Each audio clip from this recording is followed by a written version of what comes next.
Welcome, welcome. You are listening to the first ever The Whistle Way podcast. And so the goal of our podcast is to help you as a real estate, mortgage, or business professional here in San Diego implement systems, support, and structure into your business to help you thrive and grow. And what we want to do is kick it off on the show and just talk about a little something that's going on in the industry right now. And I had the opportunity this past week to go out to the Zillow Premier Agent Forum. It's an event that Zillow puts on, the #1 real estate website in the world. It's an event they put on every year out in Las Vegas. They put on an amazing event. They have some of the biggest speakers. They had, Jason, you know, I love riding my Peloton bike. They had the CEO of Peloton and a ton of other amazing CEOs there sharing about how to grow your business. And one of the things that Zillow has become obsessed with is what's called CSAT, or customer satisfaction. And so by doing a little bit of studying about their business, they found that of all the people that inquire on their website and ask questions about properties, 49% of those people never hear back from an agent. So they're not even contacted. So Zillow's typically referring those people to one of their paid, Yes. So agents are paying money right, to receive inquiries from consumers who are interested in real estate, yet 49% of those inquiries never receive a phone call. That's insane. Now, they have changed their business model because they've realized that there's an issue here, right? We are trying to provide a service to people, but we're not delivering on that service. And it's actually making Zillow look bad. So the agent who's not making the phone call is not the one who's looking bad, because the consumer's just going on Zillow and asking questions. And as far as they know, they're just reaching out to Zillow. It's a Zillow agent. Zillow's actually taking some flack because consumers are like, hey, no, I didn't hear from you guys, Zillow. What's going on? So they've now changed the way that they handle things when that inquiry comes in. Now, instead of sending it to the real estate agent first with essentially a 50-50 shot that they're actually going to call them, they're now taking control of that follow-up so that they can take what was, it's 51% of the time they got called back, 49% didn't. They want to take that into their own hands to make sure that's 100% every single time. And so I found that to be really, really interesting.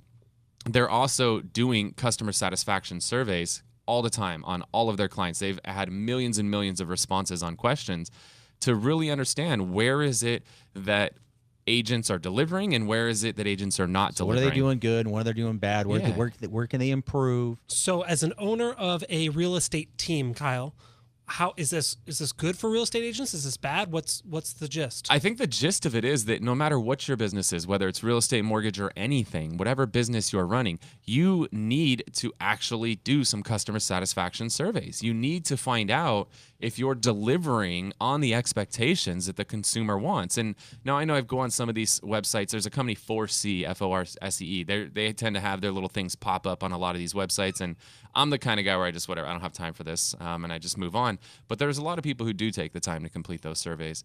And if we survey our customers, I think that we might all be a little bit surprised about what we find. And I think that we should not only be surveying our customers, but we should be surveying our employees, our agents, our loan officers. We should be surveying them as well, because one of the big things that I talk about every time I hire somebody new into our company, I tell them I can't fix something if I don't know it's broken. And we don't realize sometimes that our business is completely broken and there's breaks all over the place, but we don't realize it because sometimes people don't tell us those things. But if we institute a CSAT, or a customer satisfaction survey, now we might actually get that information out of people. And when we have that information, we can adapt like Zillow's adapting by taking control of the follow-up with these inquiries so that they can take the response rate from 51% to 100%. Look at you going from current events right into the meat of the podcast. I like it. Look at that, was seamless. I'm like, there's the transition. I like it. You like that? So for a business owner, either a real estate agent that has a team, or even just an agent on their own, or any other business owner, what do they start with first? Do they survey their employees, their customers, their vendors? Everybody. I think you need to survey everybody. So we did an event recently. Michael Reese, one of the founders of NAEA, National Association of Expert Advisors, one of our partners at eXp Realty, we did an event with them recently, and I've never thought to do this before, but they closed the event with a survey. And not just like, hey, when the event's over, you're going to get an email with a link to fill out a survey, because nobody fills that crap out. But what they did that was kind of unique is at the end of the event, they pulled a survey up right there and said, hey guys, grab your phones real quick. Let's just knock this out. We'll show you exactly what's going to happen. And they showed people, all right, here's what question 1 is. Here's what question 2 is. Here's what question 3 is. And the response rate from the people that were there at the event was, well in excess of 50% of the people filled the survey out before they even left the room. That's really powerful. So we really should be integrating surveys into everything that we're doing. Whether it be hosting an event, we should survey the people that are there. Whether it's our staff, we should be surveying them. Whether it's our clients, we should be surveying them, so that we can really learn, because we believe that we understand what it is that these people are looking for. But do we really know what they're looking for? And the only way we're going to find that out is to ask them. And the nice thing that I really liked about the survey that you're talking about at the event, there was actually value if they sat down and filled out that survey. So it was not only fill it out because it's going to help us. It's once you fill it out, we're going to send you the slides, the this, the this, the this. So I think that's another important part, is make it worth someone's time. Not, hey, fill out the survey and we're going to draw someone to win a free ice cream at Chick-fil-A. Although you would enter that. 100%. You'd I'll enter fill that. that out every time. Where do I Both get of you guys, you Yeah, literally Chick-fil-A. just connected you and Jason's 2 favorite things I know, in life. But actually give some sort of tangible value. Is that what I hear you say? Yeah, I think if you can definitely tie it to something of value, I think that that's really going to help you out. So in that particular event, yeah, fill this out, I'll give you the slide deck. Or maybe it's fill this out and I'll give you a free analysis of your home's value, right? Offer something. Give some people something in return, right? If you're asking somebody to do something, there should be an expectation of something in return, ideally. If you do offer something in return, I think you're going to see that your response rate is going to increase significantly. So let's brainstorm real quick. What can you ask if you're going to survey your, let's say, employees or people that work for you, independent contractors? What are some things that we can offer them as a something in return? You mentioned a couple things if we're a real estate agent surveying our clients, but Jason, Kyle, what are some of the things that you could offer your employees like me to fill out a survey, that kind of thing? Well, for you, ice cream. Ice cream, Simple, done. right? Yeah. Done. Jason, Chick-fil-A, done, Chick-fil-A, right? gift certificates Like, you to guys are Starbucks, easy. Chick-fil-A. Yeah, you guys are very easy. But you know us. For Let's the do some general. average real estate agent, mortgage officer, or just business professional, leads are what most of us revolve around. So for us, we are going to be sending a survey out to our agents on the team.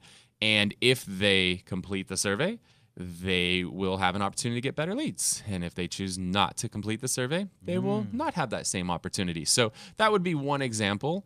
If you are running a real estate team, real estate brokerage, leads are one of the most important things that there is to agents.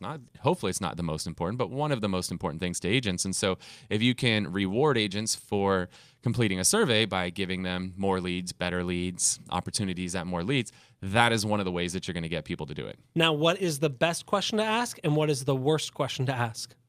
I don't know. I think the thing, whether it be surveys or just general marketing, is you've got to A/B test. So we're going to do this with our clients. We've got about 50,000 clients in our database, names, phone numbers, email addresses.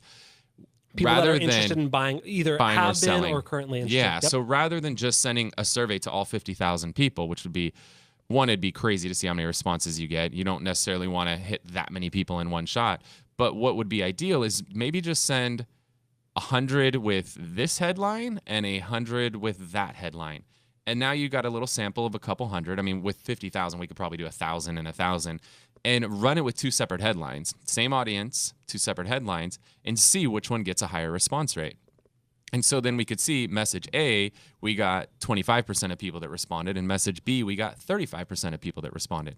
Well, if that was our sample on 1,000 people, when you go and do that to 50,000 people, that 10% difference becomes huge. You're talking 5,000 on a 5,000 50,000 person database, you're talking about getting 5,000 more responses.